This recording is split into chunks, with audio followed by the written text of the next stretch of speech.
Good evening. Good evening, guys. Good evening. So Rahul, let's, without much ado, get started. And if you don't mind, maybe I'll start first with you as Rahul the person. Okay. You know, being a great-grandson, grandson, and a son of 3 prime ministers, you know, someone would see your life as of a privileged one. Do you think you've lived a privileged life? I mean, it depends. It depends which side of the coin you look at. Of course, there are a number of privileges where I sit, but I wouldn't say that I haven't been through a rough ride. I was 14 when my grandmother was assassinated. I used to play badminton with the people who assassinated her. I saw my grandmother die, and then I saw them die. After that, my father's killed. So you live in a particular environment. I'm surrounded by 15 guys from morning, noon, and night. So that's, I mean, I don't think that's a privilege. I think that's quite a hard thing to deal with. But then life's a balance. You get, you know, you have some privileges, you have some disadvantages. You take what you're dealt. So 15 guys, bulk of the day. That's almost like being in a house arrest. How many years has been like this for you? 1984. Wow, ever since. And hats off. You know, I was 14 when I lost my younger brother, my only sibling, and I can only feel how it is. Can I, if you don't mind, take you back to, so when your father was assassinated, where were you and how was it conveyed to you?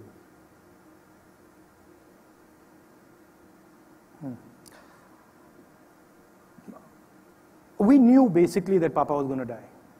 I mean, we knew Dadi was going to die also. It wasn't something that was not clear to us, because they had, in politics, when you mess with the wrong forces, and if you stand for something, you will die. I mean, that's pretty clear. I've been watching the political system now in India since I've been a little kid, and it was pretty clear to us that, I mean, my grandmother told me she was going to die. And my father, I told him he was going to die. My goodness. So, it's amazing. Have, you know, all through that young life. You asked me the question about the phone call. Yeah. I was in Harvard University in Boston, and there was a discussion going on about the election campaign, and we knew that this was going to be a really problematic election campaign, and it was pretty much his last meeting. So we knew that was a problematic meeting. And then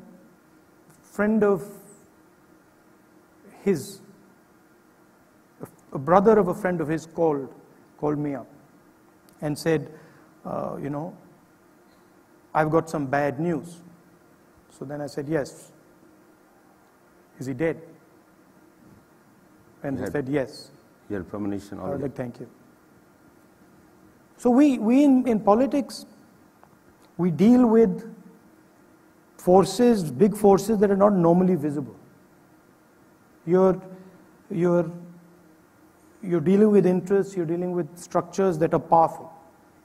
And most of the time, they're not visible to the public. And those they can hurt you.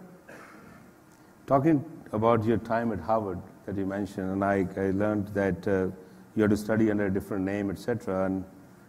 And there was this story about the guardian you had, who happened to be an Indian gentleman as well, but you both had to be briefed by FBI. It's a psychology, you know. So I mean, the anecdote you're referring to, when I was in Harvard University, there was this whole security problem.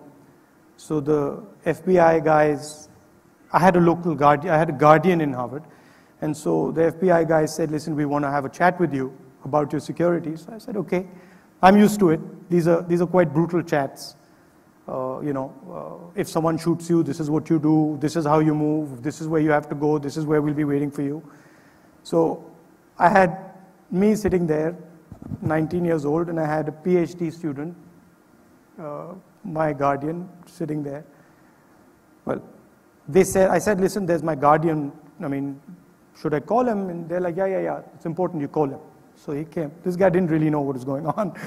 So we sat down in the room, and then these guys started up, this is what you got to do, and if people come from there, that's what you do. And then, for me, it was normal, and then I looked, and the guardian was crying, so. He was crying. He was crying. He was crying, and then we walked out of the room, he grabbed my hand, and he said, this is the most evil thing I've ever seen. How can people be like this? So that's the privilege, I guess. Yeah. But that's not visible. That's all behind the scenes. If you don't mind, I want to ask you one more deeper personal question. Have you and your sister forgiven the killer of your father?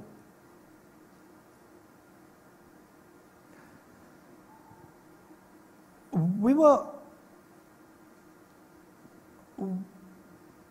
very upset and hurt, and for many years we were quite angry. But somehow,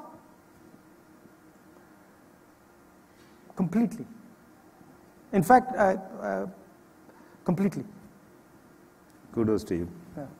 Kudos. Coming from the party of Mahatma Gandhi. See, one day when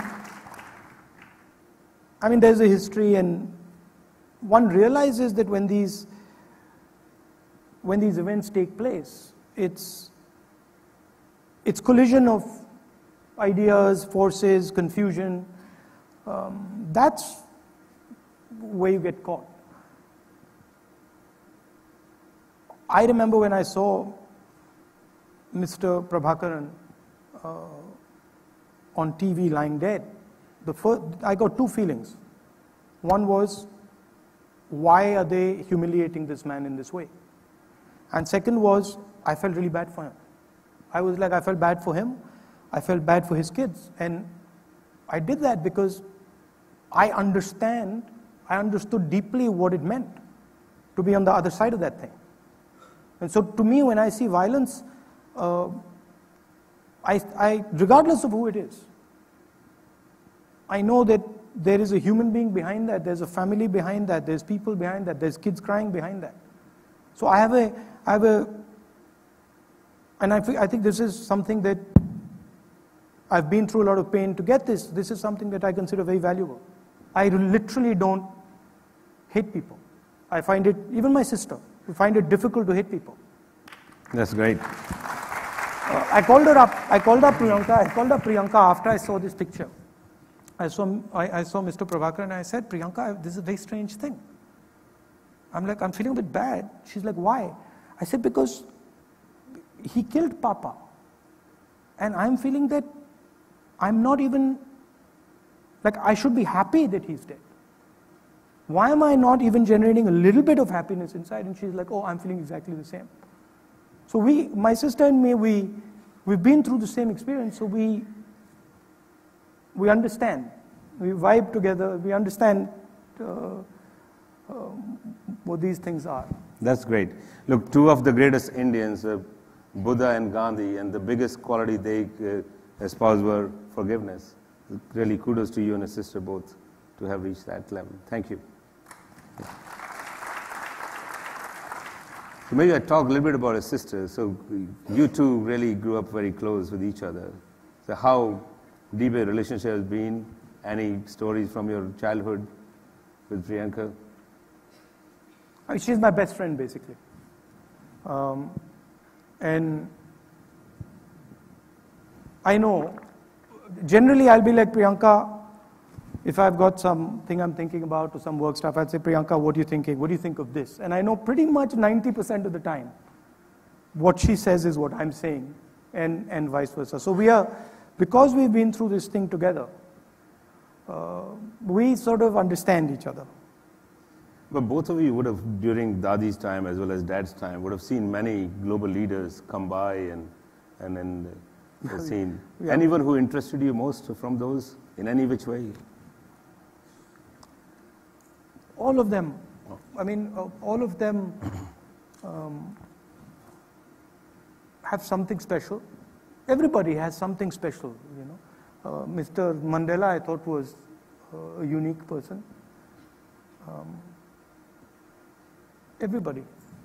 Nelson, of course, as I say again, following the footsteps of Buddha and Gandhiji. And listen, the thing is, it is the quality of forgiveness. That is the thing.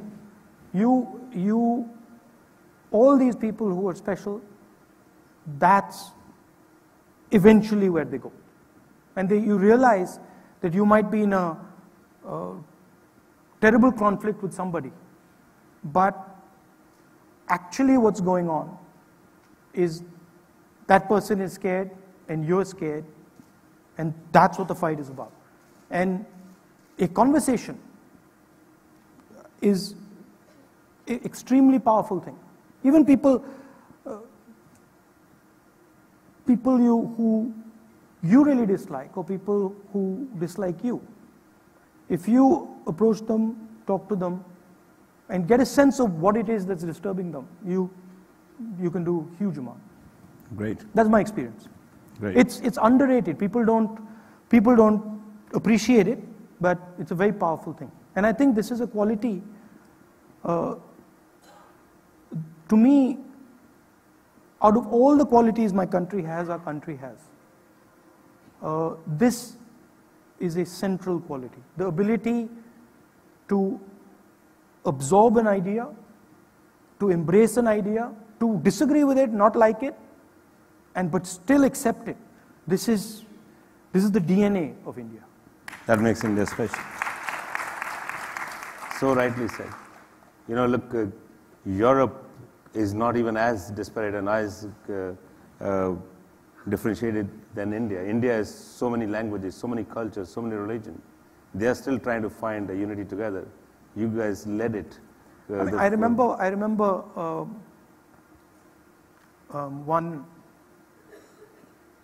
one gentleman who had come, and he asked me this question: what do you mean by unity in diversity?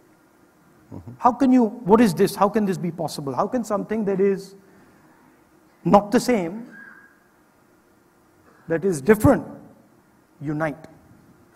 And this is actually the heart of the Indian idea. You can actually take things which are in disagreement, that are completely different, and unite them. I would say this is one of the greatest achievements of our founding fathers. The nation was, in 47, built an unfortunate divide, but to be able to still keep India intact and one has been a great achievement. So kudos to Congress for that. On a lighter side, you know, one thing I noticed when I met you and shook hands, that you are incredibly fit. How are you able to keep yourself fit? My excuse is that I'm busy, therefore I keep gaining weight. No, I'm gaining weight. I'm gaining weight slowly. I'm getting fat. I run a little bit. I do some martial art. I do Aikido, Japanese martial art. Swim, cycle. So I do a little bit of exercise. I try to get a little bit of exercise in every day. And is that your major chill, or major relax time? Yeah, I'd say yeah. I try to get in the evening an hour or so, 45 minutes. Now I'm finding it difficult. So there's direct connection. The moment that stops, this starts. You know? So. Okay, now let's move on to the new arena in terms of leadership. And as Sanjeev alluded right in the beginning, you see many of us here are the management graduates. We work in different capacities in organizations. Some of them lead companies and corporations. And you are now the new CEO of this mega corporation, which has had the largest market share for the longest time. And in the recent time has, of course, had major competition from some hard-charging rivals. How do you plan to revive and rejuvenate the party? The party is basically an idea. It's basically an ideology. And when you move away from the ideology, the party weakens. It's pretty straightforward. So the Congress party has to stand up to certain ideals. The Congress party has a tremendous history, and when the Congress party doesn't stand up to that history, people get confused. And people start to ask the question, are you really that institution? So I think periodically, like all organizations, we sort of make mistakes, and we've done our share of that. So I think the first thing is to set a few rules and say, listen, these 5 or 6 things, if you're in the Congress party, they're non-negotiable. We just will not tolerate this stuff, right? And that's first. Second is, the Congress party has become very inward-looking. And there's a process of opening the door, inviting new people in. Congress party is a institution that is constantly changing. So, when sometimes I'll have conversations and people will be like, the Congress party is this and Congress party is that, and actually, this is your institution. This is not, this is the institution, it's an Indian institution.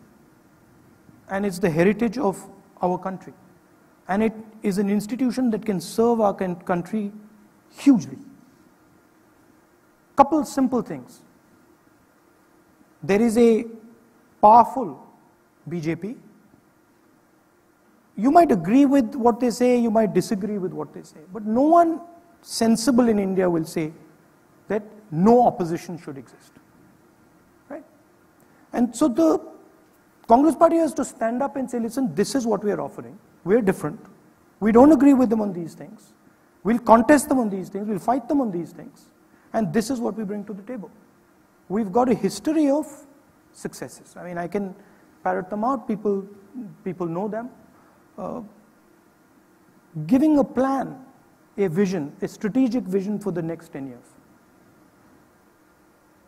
I was here, meetings in Singapore, and pretty much everybody said, the globe is changing. China is rising. The United States is there. India's strategy is not clear. Where does India actually stand? Not tactically, not in photo ops, but where do you actually stand strategically? And at the highest level, that question is being asked here. So where do we stand strategically? How are we going to take advantage of this huge shift on the planet? What's the vision for education? What's the vision for healthcare? How are we going to compete? We have 50,000 jobs a day being produced in China. India is currently producing 450. Can we continue to produce 450? No. So, India's attention has to be focused on the problem at hand. There's one problem at hand, big. How do you get jobs for our youngsters? So these are the type of things that the Congress would like to place an alternative vision in front of people. And not place a vision that is ours, but have a discussion with you. I mean, this is a great crowd. Have a discussion with you and say, listen, tell us what you think. Tell us what you think our education system should look like. Tell us what you think our healthcare system should look like. How do we get universal healthcare for everybody in India? What's the best way to do it? And then once we have that conversation, we produce a product and say, okay, here it is. Now let's implement this thing. And there too you have a role in playing a part in that. I'll come to both education and jobs in a meanwhile, but I just want to continue on the whole party and organization. See, in the last innings, 2004 to 2010, pretty much, it was a great ride. Yeah. Then it broke down. Singh is the king. was a big catchphrase everywhere, and Mr. Manmohan Singh was doing great in the first 5. Economy grew very well. You guys also opened up things further by RTI and Narega and everything. But there's something happened in 10, 11, that period onwards. We had a perfect storm. Oil price 140. Internal fight in the Congress party. Generational fight in the Congress party. A older vision, a newer vision, and those just went and collided. And so we were fighting an election. We had this internal conflict going on. We had issues with corruption, and that just came together. And then now talking about another elephant in the room, often corruption. Despite the fact that again we're talking about last innings, you had almost uncorruptible person in Prime Minister Manmohan Singh. I've heard stories of him insisting his daughter was a professor at Delhi University. He insisted she takes a taxi, can't take the official car to go back. So on one hand, you had a leader like that, and then also RTI and everything was done. And you also, for the first time, arrested ministers like Kalmadi or Raja or people like Kanimozi and all were put in jail, which is hats off to you guys. I mean, today I see the 3, or rather big M's are absconding, whether it's Malaya, Vijay Mallya, or it's Mehul Choksi, or the 3 Modis. I mean, you did all that, but you have the mark of corruption on your head. Look, today you were seen as corrupt party. Today, you have the Rafael deal. Mm-hmm. You have Mr. Amit Shah's son. You have the Gujarat Petroleum. But the strategy of the BJP is not to answer. Just, okay, it's happening, and just not to answer. We did the RTI and completely transformed the basic structure. We created transparency throughout the system.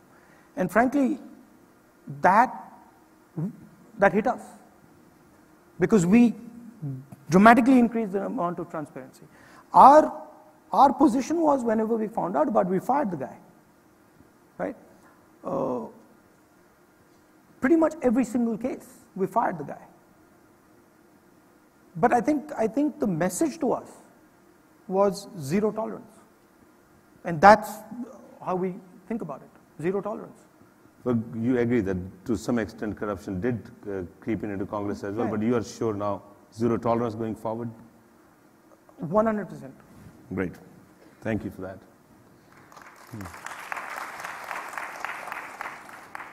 One other aspect about inter-party politics, we as companies, also as corporations, we compete with each other, particularly with the competition. Like mine, we try to beat Gucci and Chanel every day. But then there are some areas where we try to converge and align to build some collaborative platforms. For example, when we look at counterfeit goods, to fight against that, we get together. Or even to certain things like not using anorexic models in photo shoots, and also we do. In political life, can we not find some common platforms like pure air or pure water or urban infrastructure, where we have common party platforms and work together? There's a fundamental difference between our view of India and the BJP's view of India. Okay, we believe that everybody should be carried. They believe everybody need not be carried. The gap is just too big.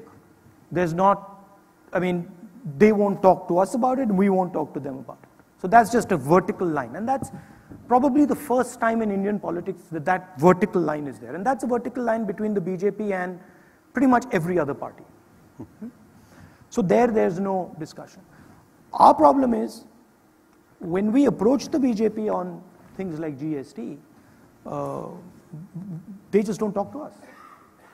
So on land acquisition bill, we approached them and said, listen, there's room here for getting a better product. No. And that was the same with the GST. We in fact told them that please don't do this. 5-tier GST, this is going to be bad. Don't have a 28% tax. They said no. So their design is not to converse. That's problematic. And this is not only with us. This is a complaint that BJP ministers have. BJP leadership has this issue with the Prime Minister himself.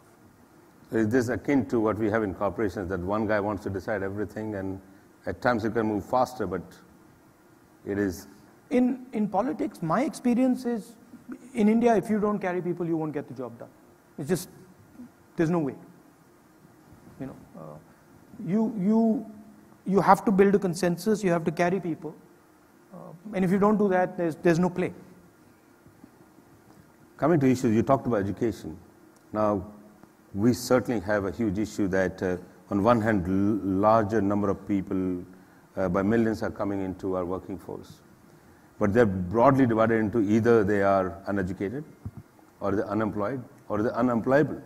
Because education, today, a sixth grader with certificate can't read a second grade story. They can't even tell 40% of them what the capital of India is. Now, that's one issue. On the higher education, again, last 15 years, 5,500 colleges were opened. Means one a day almost. But again, a lot of quantity, very low quality. What is your vision of education? What kind of education system we need to bring in so we can really give skills to these guys? The Gujarat campaign was quite interesting. There was the discussion in Gujarat campaign was Gujarat's privatized 90% of its higher education. So that's not a design that we follow. We believe that there has to be a space for public institutions. There has to be a space for government institutions that would set a benchmark, a quality parameter. The best institutions in India today, they're government institutions. So that's one aspect. I think scaling them up, and I think giving them much more autonomy than they have. Political control of these institutions doesn't help at all. Ideological control of these institutions doesn't help. So I would push a much more liberal, sort of free liberal system. I would also put in significantly more money.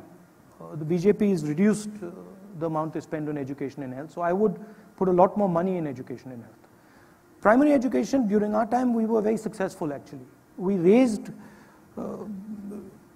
schooling rates almost to 90%. But next step, there was revolution on kids going to school, midday meal scheme and other things. But the next generation is quality, raising the quality of all those schools. But you can't do that without a robust public sector school system, robust public sector higher education system. That, if you remove that, I think you break the backbone. I'm not saying that there shouldn't be a place for private institutions. So there should be a place for private institutions. They have their role, but both should play. You just mentioned earlier about the difference between China and India on employment. They're generating 50,000 jobs. And China has followed a huge manufacturing model, which was followed by Japan and Korea and Taiwan as well. We, on the other hand, are now getting 1 million people every month in jobs. The government says they're employing 250,000. Maybe real numbers are much lower. No, government numbers in Parliament, given by their minister, is 1 lakh last year across the country. Wow. So this means millions are walking into same pool of unemployment. So when this berozgari will end for these guys, what kind of things we could do that we can employ these millions and millions who are out of jobs today? In fact, my hypothesis, and it's a hypothesis that resonates quite well with even the people in Singapore who I had a chat with about it, is that the anger that is being generated in India is basically because of jobs. Not enough jobs are being created. Right? So, to me, jobs are going to come from small and medium businesses.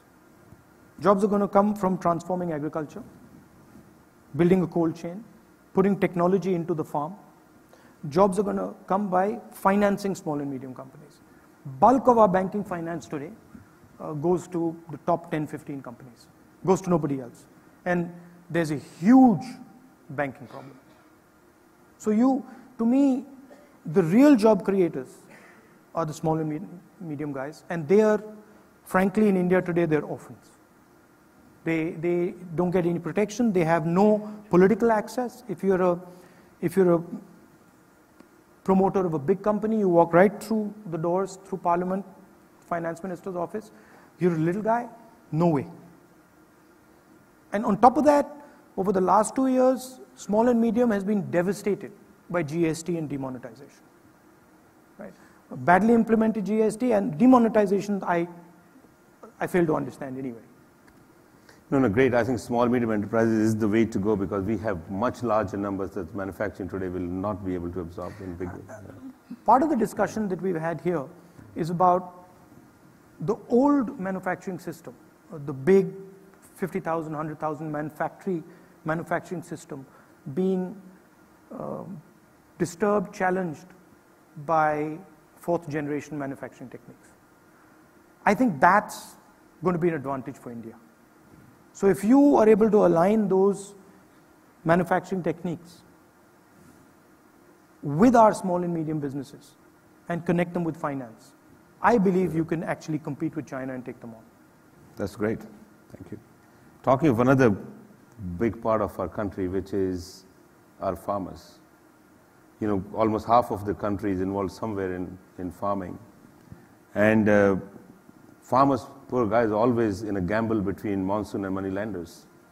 You know, somebody said that in a year when it's bad monsoon and the government doesn't help, the government doesn't have a heart. But in a year when monsoon is great and harvest is good and still farmer can't earn, the government doesn't have brain. Last year was the highest harvest and still we had a fairly bad growth. So farm income grew only by 2%.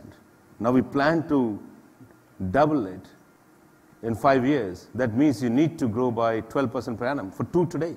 How could this happen? Why just give a pipe dream to poor guys? No, the farming in India, and I've actually gone to farmers in Uttar Pradesh, and I've sat down with them and actually done the math. So, you know, how much money do you put into the farm? How much money do you get out of the farm? And it's pretty much impossible to make money being a farmer in India today. So the central idea is that without government support, without government protection, farmers simply cannot survive. And that's something you just have to keep in mind. People are moving off the farm, going to the urban area and then coming back on to the farm. And this is a process that they do every couple of months. So the farm for them is almost like a safe haven. So you're going to have to modernize the farm. You're going to have to inject technology into the farm. And then a lot of these people are actually going to get out of the farm. But when they get out of the farm, they need to actually go into the manufacturing system. So right now what's happening is the farm's not producing money and the manufacturing system isn't firing. Make in India is I completely agree with the idea. My problem with it is pretty much every district in India has skills. And success would be if you take those skills and you connect money, technology into those skills networks, old skill networks. So that's where the Make in India is, in my mind, badly conceptualized. Make in India is sitting here, but it's not connected to the skill base in India. And then you're just dead in the water. Great. So if I was to conceptualize Make in India, I would go to every district and I would say, okay, what is the skill base here? And then I would grow that skill base using injection of finance and technology. That's how I would conceptualize it. And that, by the way, is a huge part of how it was done in China. It is. But I can relate to one thing from my world in LVMH, that India has a major center. For example, today the highest selling fragrance is oud based. Almost all of it comes from few districts in Assam. Almost all crystals come from few districts in UP. Almost all embroidery work around the world, including brands like Dior and all, used from 4 districts from Bihar and UP. All these guys, if you can get right help, they can be world beaters. Generally world beaters. Our craftsmen are phenomenal. Yeah. They really generally can be. So, you know, it's Muradabad, Mirzapur, Surat, Sivakasi. Every single district has something, some traditional skill there. but you're not connecting it to the globe. And I think that's the missing piece.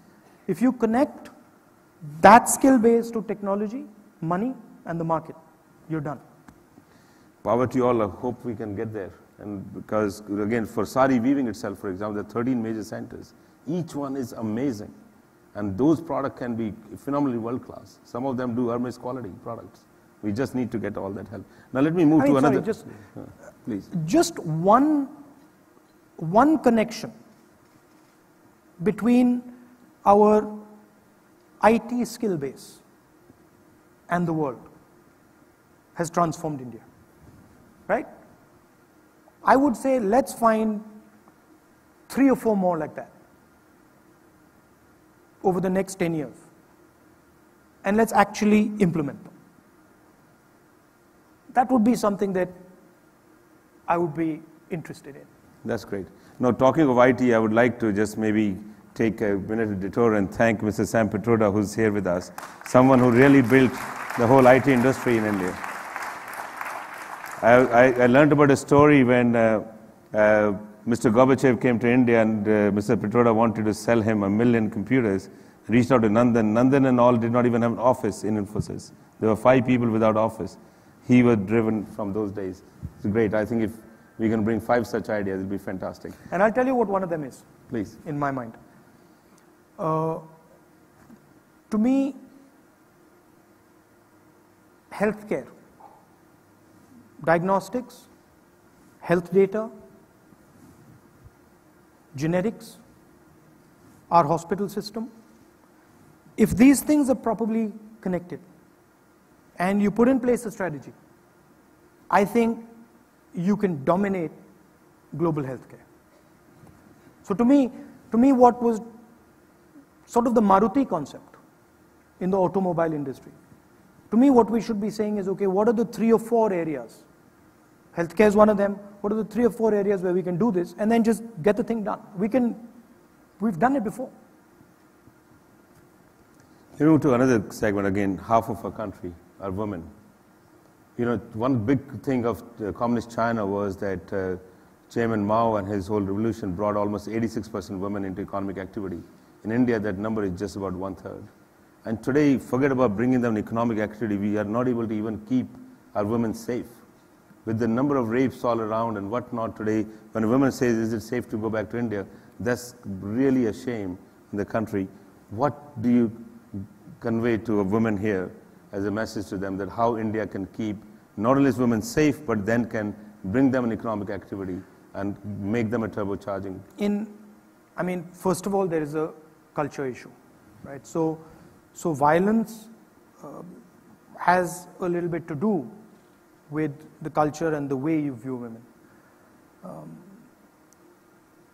But from my perspective, political empowerment, Panchayati Raj, we did reservation for women, and we're going to do reservation for women in Rajya Sabha, Lok Sabha.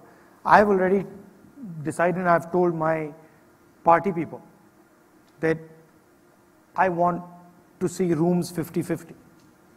I mean, it's a huge ask in a political environment, but I've said that, this business of 10 people and one woman, this doesn't work.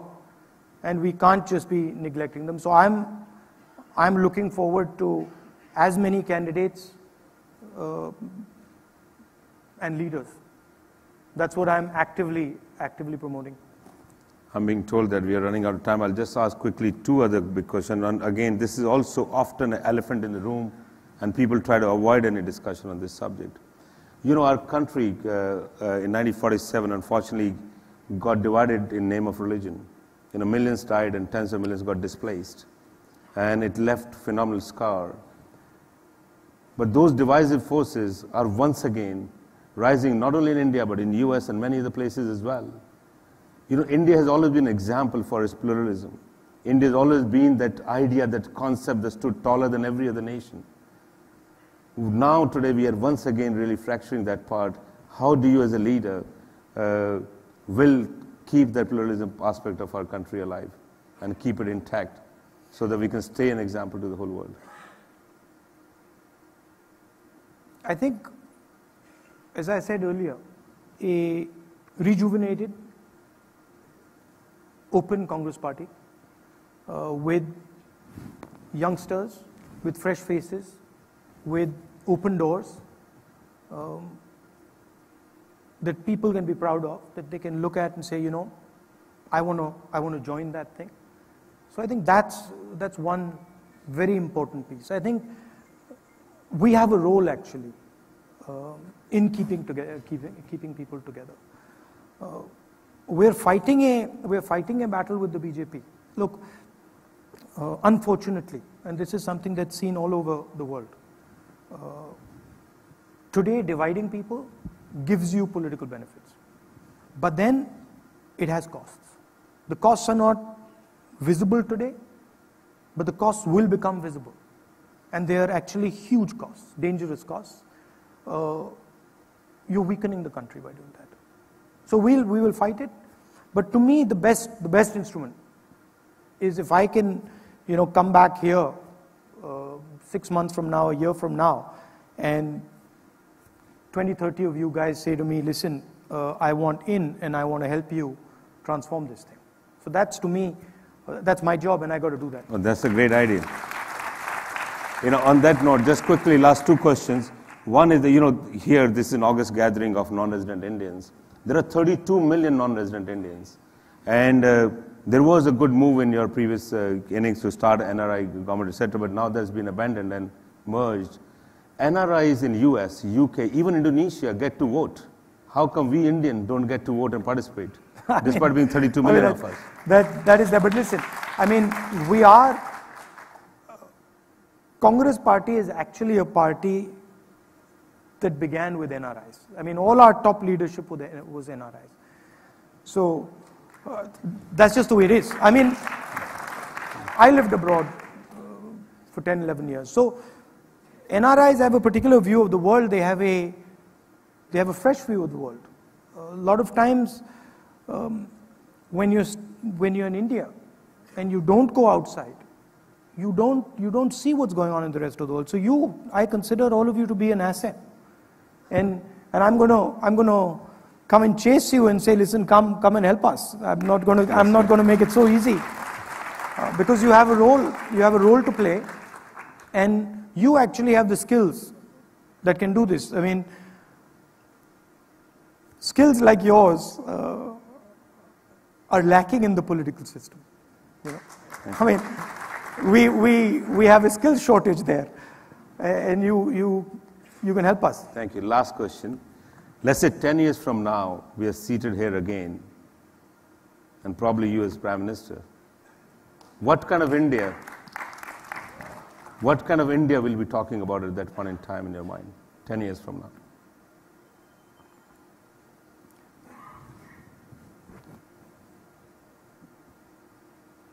There are currently on the planet 2 visions. There is a American vision, there is a Chinese vision. I would like people on the planet to say there's a third way to do it, the Indian way. Right. And I actually think that the way we're going, there's going to be a clash of these 2 visions. And India has a role in making sure that these 2 visions don't collide. India has a role in saying, actually, the world needs to be a peaceful place. Ahimsa has to be the backbone of the planet. And I think only India actually can play that role. So I don't view our role as subservient to anybody. I don't think that we should view an India which bends to anybody or is pushed around by anybody. We don't want to push people around, but nobody is going to push us around either. So I think that would be you would require a ideological vision. You would require to tell the world what actually India is, what there is inside India. And today when the world looks at India, they say, you know, you guys talk to us about non-violence, you guys talk to us about peace, what's going on in your home? So we are actually hampering our ability to play that role. We are, I mentioned Mr. Mandela. Mr. Mandela told me himself that I was inspired by your country. I was inspired by your people. I was inspired by so many people getting together, standing up as one and throwing out the British. That's why I did what I did. I wouldn't have done it without that. So we've been an inspiration for Martin Luther King, for Mr. Mandela, and we haven't been an inspiration because we were being violent, because we were being nasty to each other. We were an inspiration because people said, look at this complex place, and wow, look at this amazing place that just lives happily, embraces each other and moves on. So that's the type of place I'd like to see. Great. Let's hope for that one India, united India that inspires the whole world. Thank you. On that note, Rahul, thank you very much. Thank you. It was really a pleasure. Just one small thing before you go. Instead of giving you flowers for yourself, okay, we have a small gift for you to take for someone. Let me just show you. That's very nice. Yeah. So this is not for you. Yeah, I know. So this is for your mom. Oh, how nice. Yeah. Maybe thank you very much. Thank you. Thank you. Thank you. Thank you very much, ladies and gentlemen. May I please call Mr. Sanjeev Iyer on the stage? Thank you. We need to run here. Can Sanjeev, I think let's... Yeah, I know we are short on time, so I'd just like to say a quick thank you to Rahul and to Ravi and to all of you. There are a number of people who have put this together, but anyway, we are really running short on time. Can I have where are the flowers? So they do want to give you some flowers as well. Please. Maybe thank you so much. I'm family, don't worry about me. Thank you. Thank you. Yeah. Thank you. So, well, one other thing, I know a number of you had lots of questions and many of them could not be asked. So if I could ask you, Rahul, we'll send you the questions, and if you could... Sam, are we completely out of time? I mean, can we not do one or two questions? There are actually a ton of questions. Huh? I would love to continue. क्या हो जाएगा? That's great attitude. Take the next flight? Okay, we take the next flight. All right, great. Hey. Come on. Five questions. Thank you, Milind. Sorry for... 5 questions, come on. Five. Okay. So, again, I've got various questions here. So let me just start with one question. You talked about this. On one hand, all the measures been taken. Are you going to ask or they're going to ask? They've come here on the screen. But why not? We can do that. That's a great idea. So what we use is normally a system called pigeonhole. Everybody sends questions, okay. Then they get voted, okay. And then the highest voted questions gets asked. Okay. That's typical. Fine. Internal democracy. Yeah, go ahead. So we really follow it to the T. So basically, a couple of questions which I had not picked up for lack of time. One is about inclusiveness. So on one hand, our country has so many poor, but rich are getting richer. And we see cases of $1 billion home right in the middle of slum. Isn't it a bit crass? And we are still not getting our inclusiveness right? It's crass and it's dangerous. So you generate a lot of anger when a poor person sees that. And it's unfair. We tried with Narega, we tried with these instruments, but we got a real hammering for some of that work. I mean, I don't know if you remember, but Narega it's a handout to poor people, it's a horrible thing, it should be stopped. And then some economists came to me a couple of months back and said, we noticed something very interesting. What did you notice? We noticed that Narega actually triggered a massive rural growth. And actually a vast amount of the growth that we saw in 2008, 2009 was Narega, because you injected money directly into the village. So that's actually the thinking behind education, scaling up education. Universal healthcare. Make sure that people have a floor to stand on, that they can't fall below that floor. Narega was a minimum wage. It was actually the successful implementation of a minimum wage, the biggest successful implementation of a minimum wage on the planet in history. So we put a floor under every single person. But we paid a price. People are angry. Thank you. One other question. You were in Singapore last couple of days, and you met with various leaders in Singapore. What were your key points of exchange, and any suggestions to... Singapore is also the largest investor in India. Any suggestions to the leadership or any requests to leadership from your side as Indian leader? No, I mean, they are a very impressive bunch. First, I'd like to say that I meet people from many, many different countries, and the Singaporeans are right up there, extremely talented. Kudos to Singapore. I mean, thank you.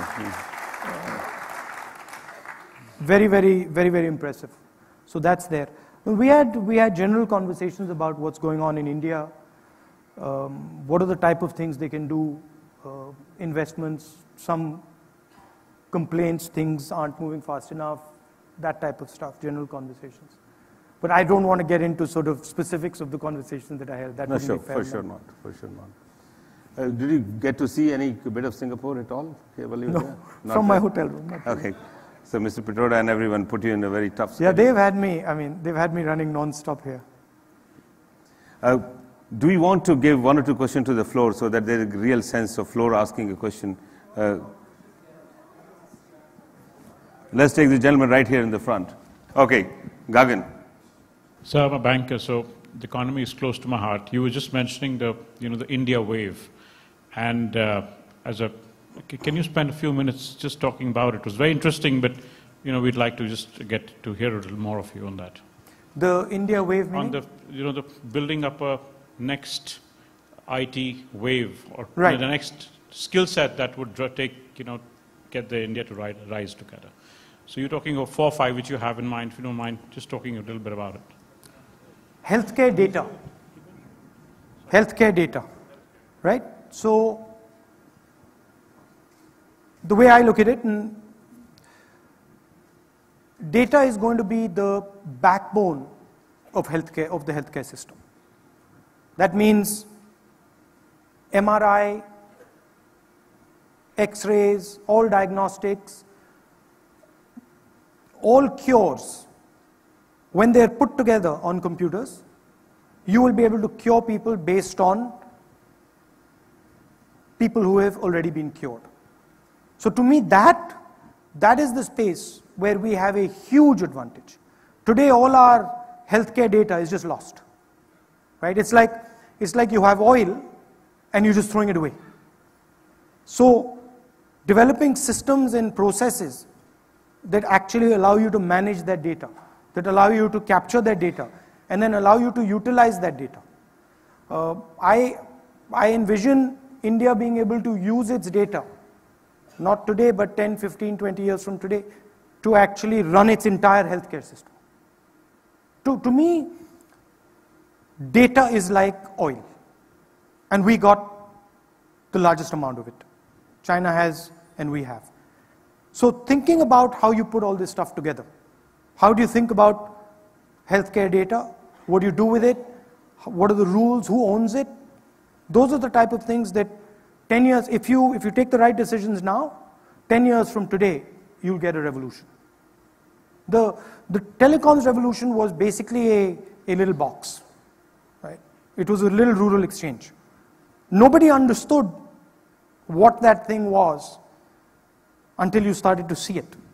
But you saw it quite a long while after it was actually conceptualized. So I think now we should be thinking about these things. What is going to be our strategy on electric cars, right? I was in Norway some time back. Electric cars are basically taking over Scandinavian countries. How are we thinking about it? Are there things that we can do that would actually make us a player? Not at the tactical level, at the strategic level. What are the laws we need to change? Right? So, who owns healthcare data? That's a huge question, which can completely transform our healthcare system. Those will be some of the things. On healthcare, one point I want to mention, even though China may have larger number of people, given our genetic diversity, our data is far richer and therefore can be far more relevant. No, great for you to think of that as a great idea.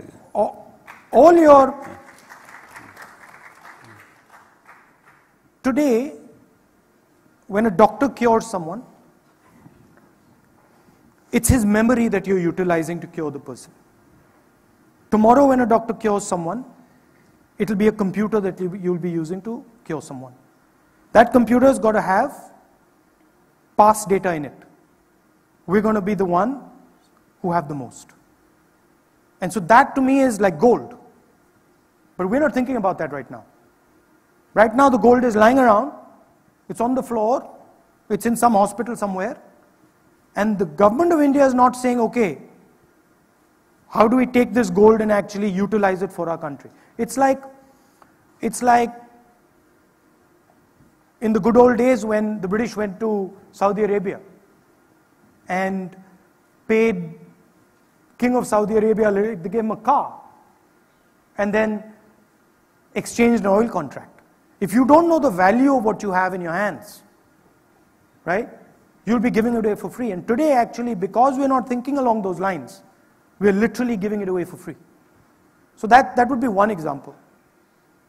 I'm going to miss my flight now, so I better run. I'm going to be in trouble.